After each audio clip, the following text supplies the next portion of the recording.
Akakiiko akakwasa empisa n'okukangavvula abakozi ba gavumenti Embala akakolemeddwamu Alfred Byamukama kakunyiza abasomesa 14 abagayiwa okubeera abatamiivu nga kivudde ku bazadde okwekubira endulu ku disitulikiti.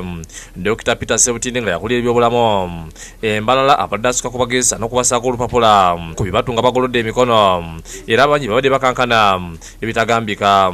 Kubaddeko George Mwine yali headmaster ku ssomero ly'abo baali primary school ne bamusidde olw'obutamiivu nga ne mu maaso g'akakiiko akankanye nga tasobola na kuwandika ekigambo ku lupapula.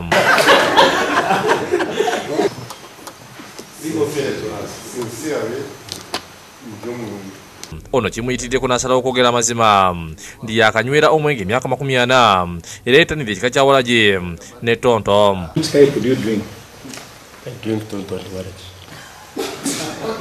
started drinking in 1980. You started serious drinking in 1980. Responsible, I've been drinking responsibly, but not too serious. Robert Kafuleka nga yali headmaster ku ssomero lyalwa Amanuma primary naye ekigezo ky'olupapula takiyise. Ono akkiriza nti anywako walagi nga annyuse mu maka ge wabula tamanyi ani agenda mulondole okutuuka okumuloopa mu bakama be. I don't know how these people came to know that I am taking walagi. So I would inquire. I'm wasting you, my bosses. Who brought information? Is it headmaster or chairman management? Era akkiriza nti omwenge mubi wabula tayinza kuguvaako mulundi gumu n'asaba akakiiko okumukwatira ekisaba mu obudde abeere nga anywawo katono okutuusa lwali luguvaako. You cannot stop drinking at once. You just reducing up to the end because it is very difficult to stop drinking alcohol at once. But you are reducing up to the end. As of now, I'm reducing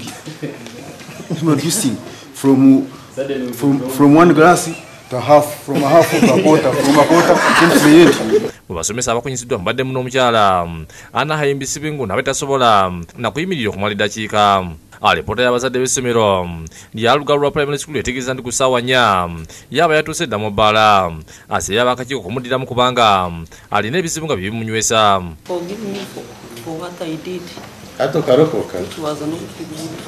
Abasomesa abalala beewozezzaako ne bategeeza nti balina ebizibu mu maka nga kye kibaviirako okutamiira.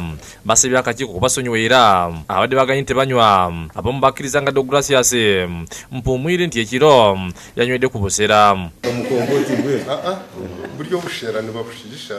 Ye Rogers Tigamugaya asomesa okubala ku ssomero lya Kalamulani primary akakiiko alagidde poliisi emukwata olw'okusibuka empisa nga abadde avuga bodaboda n'alaga gy'alidde omulimu gwe.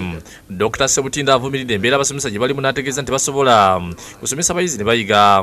Omwenge gulina obuzibu naddala ku bakozi, kaabe musomesa, kaabe musawo, kaabe buli mukozi yenna akola omulimu olw'ensonga nti omwenge gubajjako kye tuyita sense of judgment. 11 bakugobwa bwe tulabye kuba files zonna zibadde zijjudde mu birabye ebintu.